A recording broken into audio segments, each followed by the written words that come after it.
Ndagushuje ngo n'ikaze ukunda kudukurikira, nizere ko umeze neza. Ndacyarema bure nk'ibisanzwe.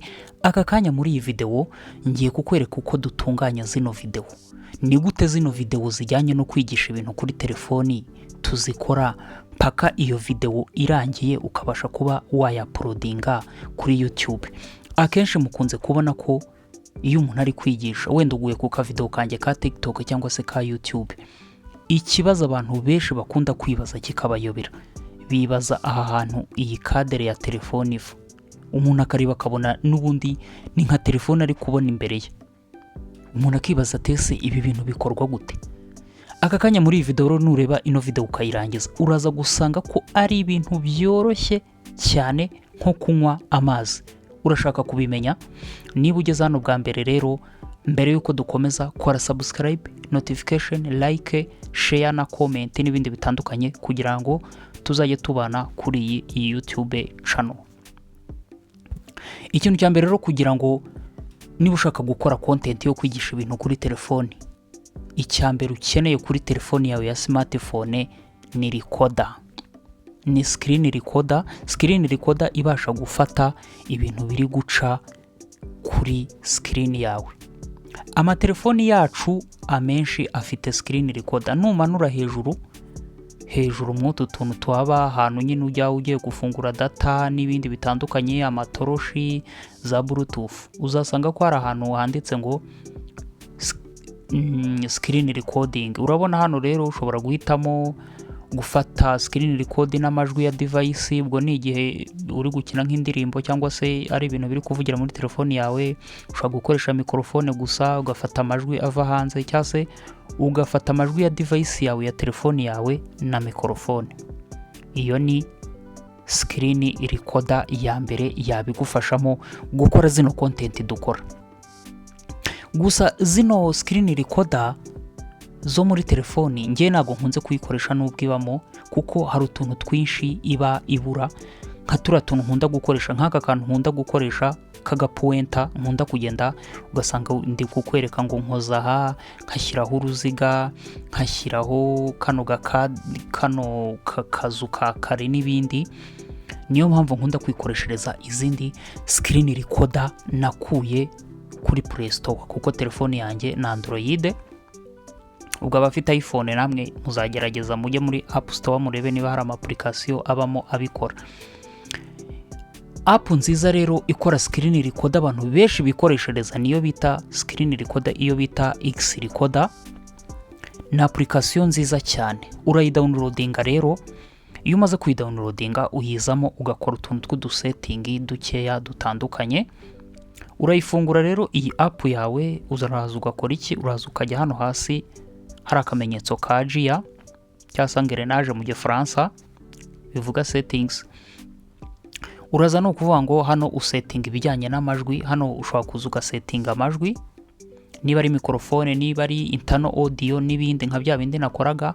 Hano hari video settings, niba ari HD full high definition, niba ari full high definition, ibintu nk'ibyo nyine bitandukanye bitewe na karite ya video ushaka. Hano hari orientation, niba ushaka gufata video telefoni yawe itambitse uzashyira muri landscape. Niba ushaka video ihagaze nka kuri telefoni bihagaze ushyira muri portrait. Urabona nk'ubu kubera ndi kuri recordinga rero harimo portrait n'ibindi bitandukanye. Uraza rero ugasettinga ibintu byinshi bitandukanye. Niba ushaka kuzajya countinga ugiye kuri recording ikabanze kabara, nk'ubu harimo amasegonda 3 n'ibindi nyine. None kara kantu mukunze kubona tugenda twerekana tuno kano karongo kava he, uraza ugakora hano. Wakora hano no kuvuga ngo uraza ugakora hano kwa aka kantu. Nuvuga ngo iyo ugakozeho uhita ubona aka kantu ndi kuzereza, niko karimo ibintu byinshi bitandukanye wakifashisha ukagenda upointinga wereka abantu ngo dore aho ndi gukora. Aho ni ahantu hambere ni ikintu cya mbere twari turi kuvuga ukeneye ko ukeneye screen recorder yo kuba wa recording ibintu biri guca kuri telefoni yawe wifata n'amajwi. noneho rero tujye kuri ka kantu ka mobile frame. Ushobora kwibaza ngo tugakura he? Hari inzira nyinshi ushobora kubona mobile frame. Iya mbere ushobora kujya kuri Google, wajya kuri Google uragenda ukandikamo ijambo mobile frame PNG cyangwa se transparent mobile frame n'ibindi bitandukanye. Urabona ko harimo mobile frame cyangwa se ziriya kadere za telefoni nyinshi. Ni ukuvuga ngo hari abajya bazidownloadinga ugasanga ntizimeze neza, urakomeza ukagerageza ukareba imbuga ziziguhereza zimeze neza, ugasanga niko gakadere gusa wa downloadinze. Ni ukuvuga ngo iyo imwe yanze ugerageza izindi. Izi mbuga zose ushobora kugenda ukaba wagerageza ukareba ko wayibona. Ubwo ni uburyo bwa mbere. Ubwo noneho ubu ni ukuvuga ngo umaze gufata screen record, ufite na mobile frame yawe, ukora iki? Uza muri application editing. Reka tubanze wenda InShot ndabiza benshi murayikoresha. Uraza ukajya muri InShot, ukajya kuri add video, ukaza ugashyiramo video yawe. Ni ukuvuga ngo ugiye gushyiramo ya video yawe wafatiye screen record. Iyo umaze gushyiramo video yawe rero uraza ugakora iki? Ni ukuvuga ngo uraza ukaza hano handitse canvas. Iyo ukanze kuri canvas ugiye guhitamo ratio video yawe ifite. Video yo kuri YouTube itambitse ni 16:9. Noneho video yo kuri TikTok ni 9:16. Dore ngibi tuvuge ko nshaka gukora video yo kuri TikTok, ndashyiramo 9:16. Ubundi nindangiza gushyiramo iyo ratio ndaza nkoremo hano aka ka video uragafata ukakaminimizinga gutya. Ariko kubera ko background ari umukara, tugiye kuba twahindura background. Dukora iki rero? Turaza tukaza hano tugahindura background. Iyo umaze gushyiramo background, kuko hano urabona ko harimo amakara wakoresha, dore ngaya harimo menshi cyane. Gusa udakunze zino kara ziba zirimo hano, ushobora kuba wagenda ukadownloadinga image. Dore uraza ugakora hano hantu hameze nk'agafoto, ushyiramo ifoto yawe muri background cyangwa se n'ibindi. Wenda reka tuhakore, tumara kuhakora tumanuke. Urabona ko rya shusho ry'umutuku nkunda kwifashisha, urabona ko ryagezemo. Nubireba neza urabona ko ririmo. Noneho tujye gushyiraho mobile frame. Mobile frame nujya kwishyiraho urakora iki? Umaze kuminimizinga ino screen record, uraza ujyana kuri PIP. Ngira ngo muri kuhabona bivuga picture in picture. Iyo umaze gushyiramo PIP ni ukuvuga ngo rero uraza ukajya gushaka ya mobile frame. Tuvuge niba warikuye kuri Google ngiyi yaje, urayifata ukayegereza kuri telefoni yawe neza ku buryo ijyaho. Iyo imaze kujyaho rero hari ikosa njya mbona abantu benshi mukora, nibyo ngiye kubereka ubutaha nawe ukazaryirinda. Iyo mugiye gushyiraho mobile frame, bitewe nuko wenda telefoni bimeze ugasanga wa downloadinze mobile frame wenda idahuye na phone cyangwa se ukabona ntifitingamo, hari utuntu tuza duhingukaho tw'imfuruka twa telefoni. Utu tuntu ugomba kudukuraho ku buryo mobile frame ifitingamo neza. Ushobora kwibaza rero ngo nakora iki kugira ngo utu tuntu duhingukaho tuveho? Nta kindi ukora muri video yawe, ya screen recorded video ukayikoramo, then urascrollinga hano hirya ukagera ahantu handitse mask, ukakora kuri mask. Noneho wamara gukora kuri mask ukajya kuri mask ya Seiko. Noneho wakora kuri mask ya Seiko, urabona hahita hajyamo mask nyine ya Seiko, ukoramo n'udutoki tubiri hano hagati. Ubundi video ukayirambura. Ni ukuvuga ngo ukora ku ruhande, video ugasa n'uyirambura. Noneho uraza neza ukegereza ahantu telefoni yawe igarukira. Ya mobile frame twabonye ko hari utuntu hano tw'utuntu igarukira, uraza rero ugapimanya ku buryo utu tuntu dukata. Ni ukuvuga ngo niba twamakinze ibintu biri inyuma y'uru ruziga ntabwo biri bugaragare, niyo mpamvu turi bugeze aha tukemeza. Urabona ko nubyitegereza neza video yanjye screen recorded video irafitinga muri iyi mobile frame. Ngira ngo aha murabibonye. Tuvuga ko rero wa downloadinze mobile frame ikanga, ushobora no gushyiraho mobile frame yo muri InShot kuko nayo irayigira. Urajya muri PIP, nurangiza uze muri material, maze kugera muri material uzaza ujya muri picture.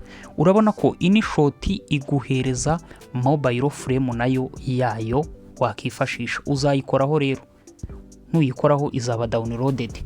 Nanone uzayirambura nka bimwe twakoraga, uze uyishyire kuri video yawe. Ngo uzayirambura paka igeze kuri video yawe. Ariko nyine nkuko nabivuze, bitewe na telefoni ushobora gusanga nyine idakwiraho neza tu. Iramutse idakwiraho neza rero urayirambura, ubundi wamara kuyirambura, ubu ni ukuvuga ngo ngiye gukorera mask nka kumwe twabigenje. Nkore mask kugira ngo ikwireho neza. Ndakora kuri video ya screen recorded, njye kuri mask, noneho ndebe ko wenda nagabanya video, nkomeze ndebe.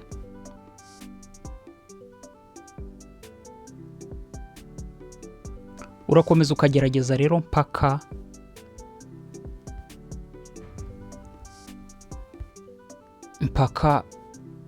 nukuvuga ngo mobile frame igiye kuri video yawe. Ubwo rero naberekaga muri InShot. Iyo birangiye rero ukora iki? Uraza nyine ukajya gusavinga video yawe. Abantu benshi nabonye musavinga kandi video zo muri InShot mukoresheje, ugasanga hariho kino kirogo cya watermark cyayo.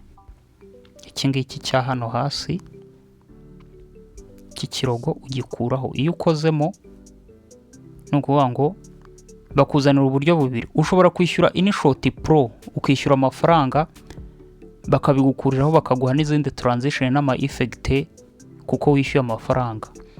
Aho wikorera rero niba nta mafaranga ufite, ukora kuri free remove. Free remove bakuzanira ama ad ukayareba bakayagucisha imbere.